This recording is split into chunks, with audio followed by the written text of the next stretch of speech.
Assalamualaikum warahmatullahi wabarakatuh. Sahabat-sahabat kisah karomah wali yang dirahmati Allah, berikut ini 9 karomah dahsyat Kusmi Waliullah Jadzab Zikrul Ghafilin. Sahabat-sahabat kisah karomah wali, Kusmi selalu punya kisah unik dan menarik. Masyarakat meyakini keunikan Kusmi sebagai karomah waliullah. Kusmi lahir dari rahim keulamaan. Ayahnya bernama Kiai Haji Jazuli Usman, pendiri pesantren Al-Falah, Ploso, Kediri. Keilmuan ayah Kusmi juga diakui para ulama besar pada zamannya, seperti Kiai Haji Hasyim Asy'ari Tepuireng, Jombang. Ibunda Kusmi bernama Nyai Rodiyah, sosok ulama perempuan yang punya tirakat luar biasa. Nyai Rodiyah jadi rujukan ulama perempuan dalam mendidik anaknya dan santri Ploso sepanjang masa. Dari rahim keulamaan itulah Kusmi lahir, sehingga Kusmi sejak kecil sudah mendapatkan keistimewaan pendidikan dan keilmuan yang luar biasa. Karomah Kusmi bahkan diyakini sudah muncul sejak masa kandungan yang diakui langsung oleh Nyai Rodiyah. Lahir di Kediri pada 17 Agustus 1940, Kusmi disebut berguru dengan para ulama besar Indonesia seperti Kiai Haji Mahrus Ali Lirboyo dan Mbah Dalhar Watu Congol Gunung Magelang. Sejak kecil, Kusmi memiliki suara yang merdu dan fasih saat membaca Al-Quran. Di sisi lain, ia dikenal sebagai anak yang pendiam dan suka menyendiri. Berikut ini 9 karomah dahsyat Kusmi Waliullah Jadzab Zikrul Ghafilin. Yang pertama, adu kuat minuman keras. Tangan Kusmi munculkan karomah yang menakjubkan.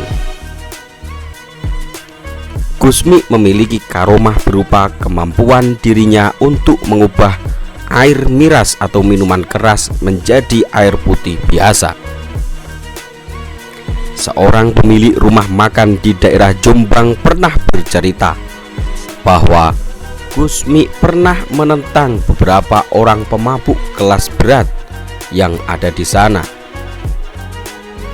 Kusmi menantang para pemabuk kelas berat tersebut untuk lomba adu kuat dalam meminum minuman keras. Kusmi meminta disediakan beberapa krat minuman beralkohol atau miras kepada pemilik toko. Ketika minuman beralkohol atau miras tersebut telah tersedia, Kusmi kemudian meminumnya tanpa henti. Kusmi hanya meminum semua miras tersebut dengan sekali tegukan. Pada akhirnya, para pemabuk kelas berat tersebut mengakui kehebatan Kusmi dalam meminum minuman keras. Namun, setelah meminum minuman keras tersebut, Kusmi masih terlihat begitu santai dan tidak mabuk. Setelah perlombaan itu selesai, Kusmi dan para pemabuk kelas berat itu pun meninggalkan warung makan tersebut. Ketika pemilik warung membersihkan botol minuman sisa milik Kusmi dan para pemabuk kelas berat itu, pemilik warung malah dikejutkan dengan botol miras milik Kusmi. Pada botol sisa miras milik Kusmi ternyata bukan minuman beralkohol yang diteguknya, melainkan hanya air putih biasa yang diminum oleh Kusmi. Ketika tangan Kusmi memegang botol miras itu, tiba-tiba miras itu menjadi air putih biasa. Subhanallah.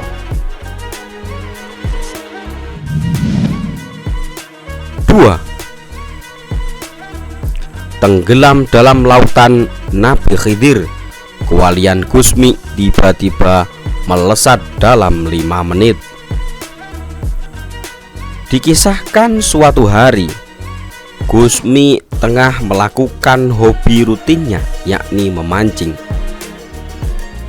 Tak disangka kala itu kailnya berhasil dimakan oleh ikan yang cukup besar. Saking besar dan kuatnya ikan yang memakan kailnya, Gusmi sampai tercebur, kemudian tenggelam di sungai tersebut. Santri yang menjadi pendamping beliau saat itu juga panik, tidak tahu harus bagaimana. Tidak ada satupun yang dapat dimintai pertolongan, sebab di hari itu dalam keadaan masih pagi hari dan sepi dari pemancing. Pengasuh Gusmi terus mencari keberadaannya, melewati tepi-tepi sungai, tentu dengan harapan beliau dapat ditemukan. 2 jam berlalu dan Gusmi masih belum juga muncul di permukaan.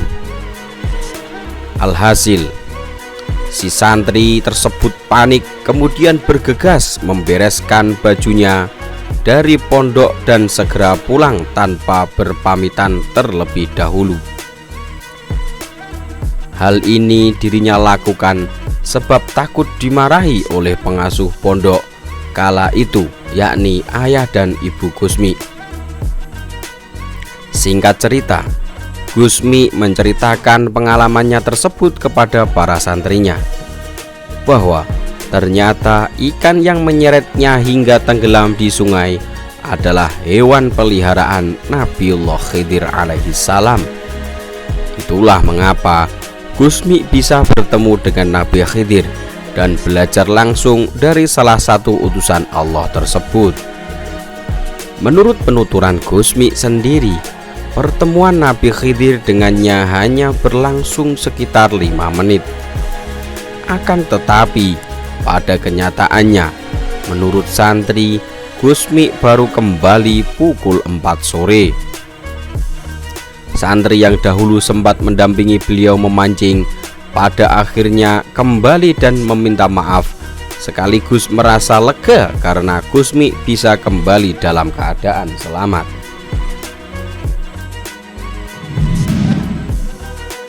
Tiga, bukan kiai sembarangan. Ulama keramat Gusmi Kediri bisa terbang tanpa sayap. Sebagai putra dari seorang ulama, Gusmi diketahui juga merupakan salah seorang wali Allah. Gusmi disebut mampu terbang dengan pelepah kelapa untuk memetik buah kelapa yang tinggi. Pernah suatu ketika, Gusmi disuruh untuk memetik buah kelapa untuk dijual. Karena usianya yang masih kecil, Gusmi tidak pandai memanjat pohon kelapa yang tinggi tersebut. Namun, berkat karomah yang dimilikinya, Gusmi mampu terbang dari satu pohon kelapa ke pohon kelapa yang lain hanya menggunakan pelepah daun kelapa. Gusmi menggunakan pelepah daun kelapa tersebut untuk mengambil kelapa yang ada di satu pohon dan di pohon yang lainnya, sehingga Gusmi mampu mengumpulkan buah kelapa dalam waktu yang cepat untuk dijualnya. Itulah karomah luar biasa yang dimiliki oleh Gusmi, yang mampu terbang dengan pelepah daun kelapa untuk mendapatkan buah kelapa tersebut. 4.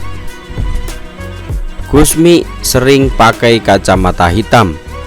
Ternyata rahasianya menggetarkan. Gaya dakwah Gusmi sangat unik, nyentrik dan sangat mengesankan. Pada saat yang sama, Gusmi memimpin simaan Al-Quran lewat majelis Zikrul Ghafilin Jantikom Mantap yang berisi penghataman Al-Quran di berbagai daerah, bahkan masuk di birokrasi pemerintahan dan keraton. Majelis ini diikuti ribuan jamaah dari berbagai pelosok Nusantara. Tapi pada saat yang sama, Gusmi justru berada di diskotik, klub malam, tempat perjudian, dan tempat prostitusi serta lainnya. Gusmi menyapa mereka dengan berbagai pola dan gaya yang tidak mudah dimengerti para kiai atau para dai. Ketika ditanya tentang gaya Gusmi, Kiai Hamid Pasuruan yang masyhur dengan kewaliannya menjawab bahwa dirinya tidak mampu meniru gaya dakwah Gusmi. Salah satu kebiasaan Gusmi adalah pakai kacamata hitam ketika jalan-jalan di berbagai tempat. Gus Farid, putra Kiai Ahmad Siddiq, Rois Am PBNU tahun 1984 hingga 1991, dan juga menantu Gusmi yang sering mendampingi perjalanannya, suatu ketika menanyakan alasan dan rahasia Gusmi memakai kacamata hitam itu. Apabila aku bertemu orang di jalan atau tamu, aku diberi pengetahuan tentang perjalanan hidupnya sampai mati.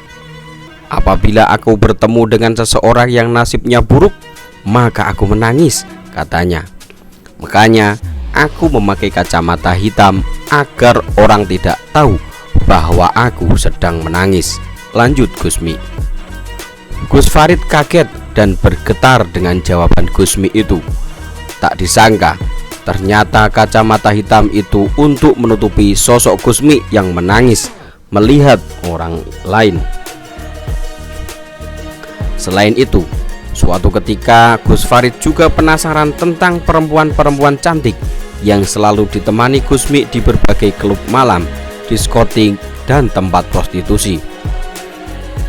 Aku setiap kali bertemu wanita, walaupun secantik apapun dia, dalam pandanganku yang terlihat hanya darah dan tulang saja.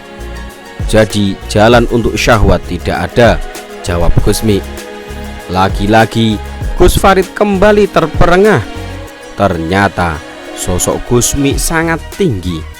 Makanya wajar kalau Kiai Hamid Pasuruan tak mampu bisa meniru gaya dakwah Gusmi. Sosok Gusmi selalu dirindukan banyak orang. Tidak sedikit orang yang bertaubat karena dakwah Gusmi. Mereka yang bertaubat sangat bersyukur bisa kembali pada jalan Allah.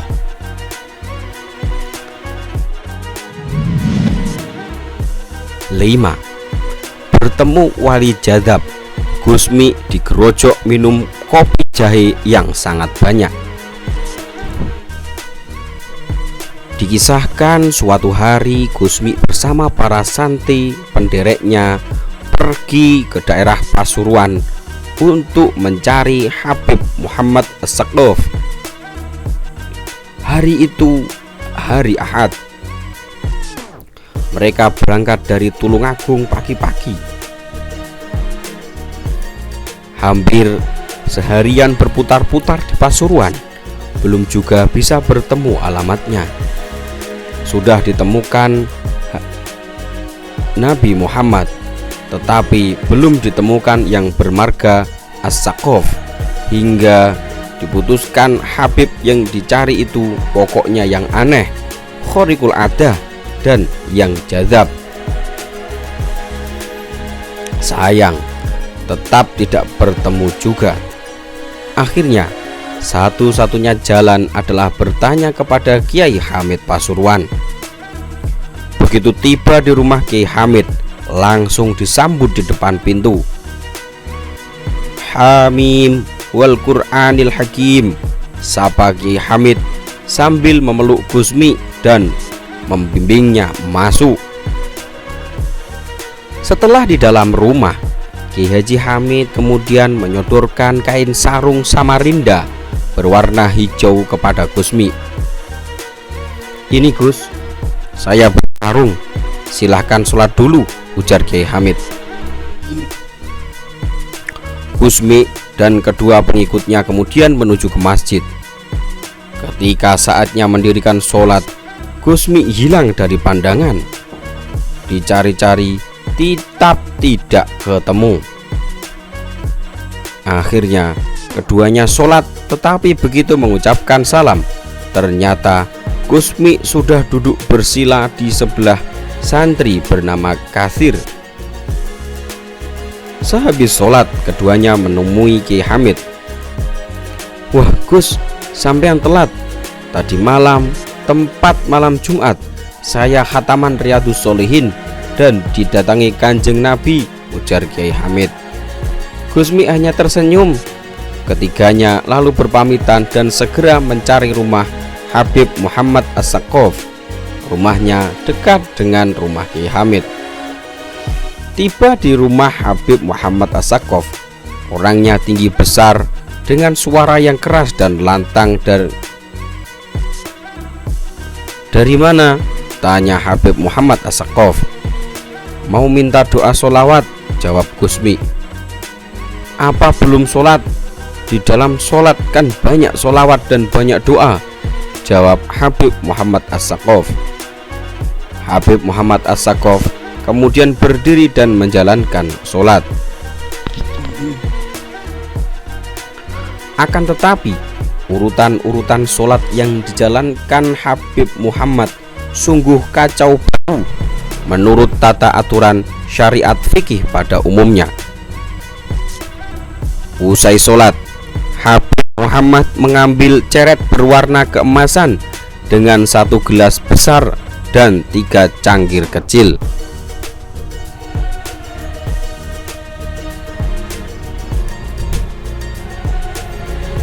Habib Muhammad menuangkan kopi jahe khas Arab, lalu memberikan yang paling besar kepada Gusmi dan disuruh menghabiskannya. Begitu Gusmi meminum habis isi gelas itu, Habib Muhammad kembali menuangkan secara penuh. Kembali Gusmi menghabiskannya. Kejadian tersebut terus berulang sehingga kedua pengikut Gusmi menjadi keheranan. Bagaimana mungkin seceret kecil itu mempunyai isi yang sedemikian banyak? Para santri merasa betapa kasihan Gusmi harus meminum minuman yang tidak enak di lidah dan di perut itu sedemikian banyak. Meski seolah Gusmi tidak merasakan apa-apa, dijelaskan itu adalah isyarat akan kewalian Gusmi yang akan mempunyai banyak jamaah. Setelah puas saling membuktikan kemampuannya, Habib Muhammad menyuruh Gusmi berdoa dan dia mengamininya. Setelah tiba dan tinggal kembali di Mangonsari, benarlah isyarah tersebut. Semakin hari semakin banyak jamaah Gusmi, baik itu jamaah zikir maupun santri jalanan yang nyaman bersama Gusmi.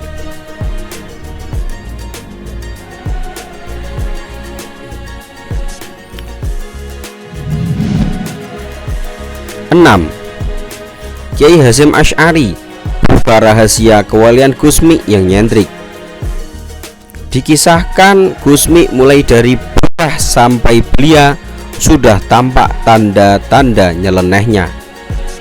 Tak sedikit orang yang senang bahkan kesengsem pada beliau.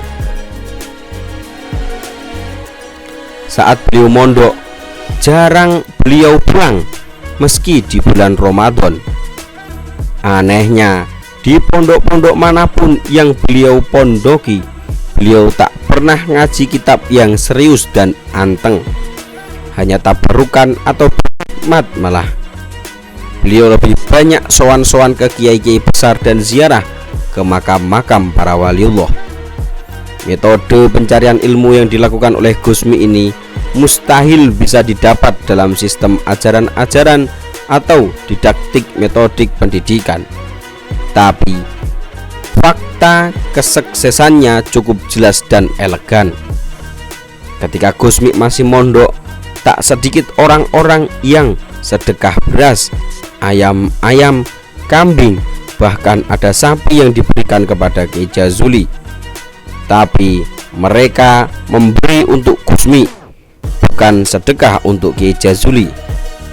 Mereka bilang pada Kiai Jazuli, "Ini Kiai untuk Gusmi. Jika Gusmi pulang Preinan atau liburan dari pondok, tolong ini sembelih." Saat Gusmi pulang Preinan atau liburan dari pondok, di dalam Kiai Jazuli seperti ada acara besar. Ayam-ayam, kambing-kambing disembelih dan diolah demi kerawuhan Gusmi. Dulur-dulur atau saudara-saudara Gusmi sedikit merasa anu pada Kiai Jazuli, tapi Kiai Jazuli paham dan ngerti pada anunya putra-putranya. Kira-kira andai dibahasakan, mereka bisa begini: "Abah, kalau Kak Mi pulang dari pondok berpesta, nyembelih ini itu. Saat aku pulang dari pondok, sebutir telur pun tak disembelih. Toh, padahal ayam-ayam, kambing-kambing dan sapi yang dibuat menyebut itu justru milik Gusmi, dan Kiai Jazuli hanya melaksanakan pinta dari orang-orang yang bersedekah." Kiai Jazuli khawatir jangan-jangan nantinya Gusmi dan dulur-dulurnya ada hal yang tidak diinginkan, seperti cerita Nabi Yusuf dan saudara-saudaranya. Akhirnya Kiai Jazuli membawa Gusmi sowan ke gurunya Kiai Haji Hasyim Asy'ari di Tebuireng, Jombang. "Ada apa, Li? Kok kamu bawa mie?" tanya Kiai Hasyim. "Ini Kiai, keberadaan mie aku khawatir jangan-jangan setelah aku mati anak-anakku tak akur seduluran," jawab Kiai Jazuli. "Loh, mosok kamu lupa? Dulu saat kamu kumpul dengan istrimu kan kamu berdoa dan membayangkan gurumu yang di Mekah. Nah, mie ini fotokopi gurumu itu," kata Kiai Haji Hasyim Asy'ari. Kiai Jazuli hanya mampu merunduk dan menangis karena sumringah informasi tersebut dari Kiai Usyai yang mendapatkan cerita tentang Gusmi seperti di atas, banyak dari Kiai Haji Zainuddin, lalu dari Kiai Huda, dari Guspu dan orang-orang dekat atau teman-teman dekat Gusmi saat beliau masih kecil.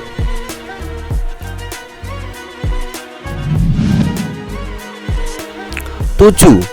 Motor mogok bensinnya habis, Gusmi isi pakai teh hangat, tiba-tiba motor hidup kembali.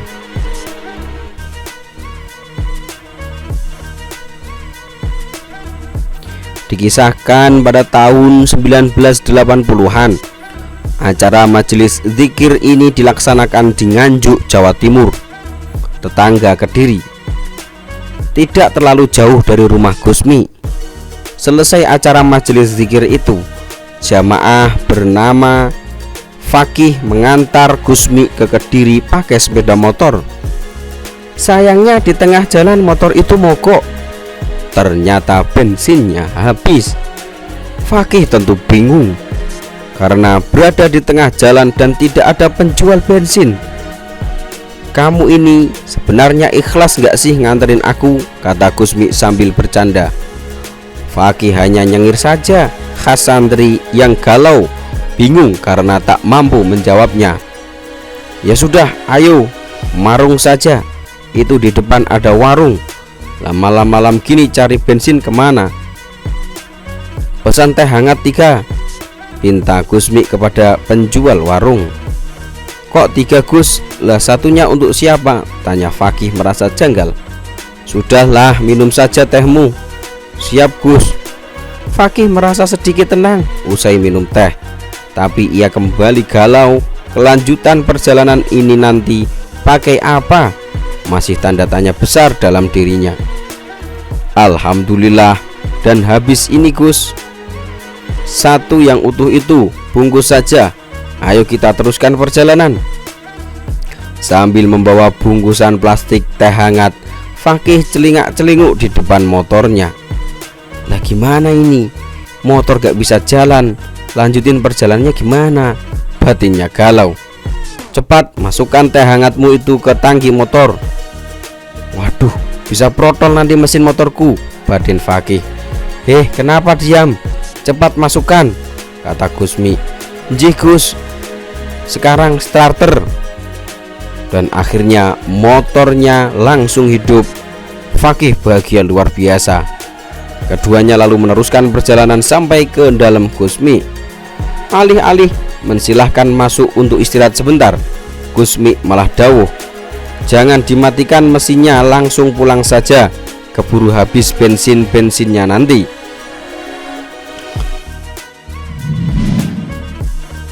Delapan. Sudah lama wafat, Gusmi didik preman sholat berjamaah. Betapa kagetnya saat tahu yang sebenarnya. Dikisahkan dari Tanjung Priok tahun 1996. Di sana ada 3 preman yang sangat ganas. Kerjanya selalu memalak setiap kendaraan truk kontainer yang hendak masuk pelabuhan. Usai dapatkan uang, 3 preman itu gunakan untuk mabuk-mabukan, main perempuan, judi dan lain sebagainya. Hingga pada suatu hari datanglah seorang pria mengenalkan dirinya bernama Gusmi. Lantas pria itu berbicara ke sana kemari tentang banyak hal, mulai dari masalah politik, ekonomi, hingga menyentuh masalah agama. Begitu lembut dan inteleknya pria itu berbicara, hingga akhirnya ketiga preman ini tertarik dan mulai suka dengannya. Apalagi pria itu orangnya asyik diajak gaul ala preman dan suka traktir makan, minum, dan rokok. Mau makan? Ayo bareng saya, kata Gusmi. Ya pasti ditraktir ya, selalu siap, kata salah satu dari mereka.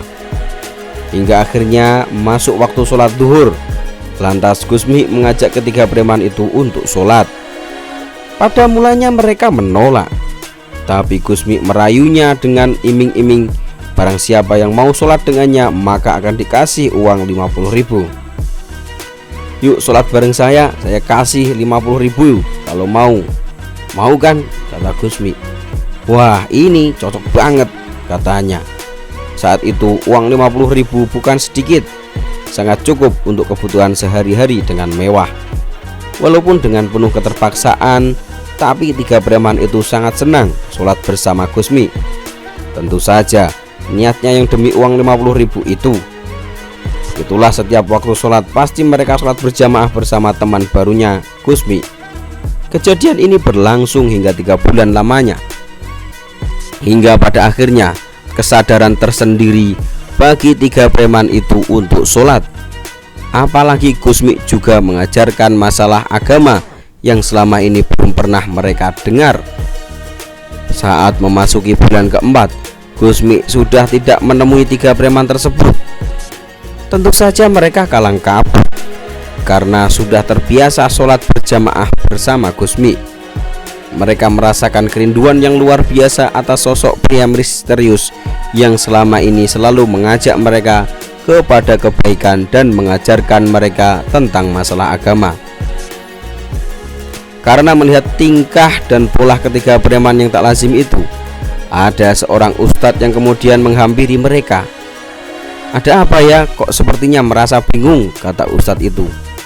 Iya ustadz, kami punya teman yang selalu mengajak kami sholat berjamaah, kata mereka sembari bercerita tentang perjumpaan mereka dengan seorang pria misterius yang membuat mereka mulai mendalami masalah agama.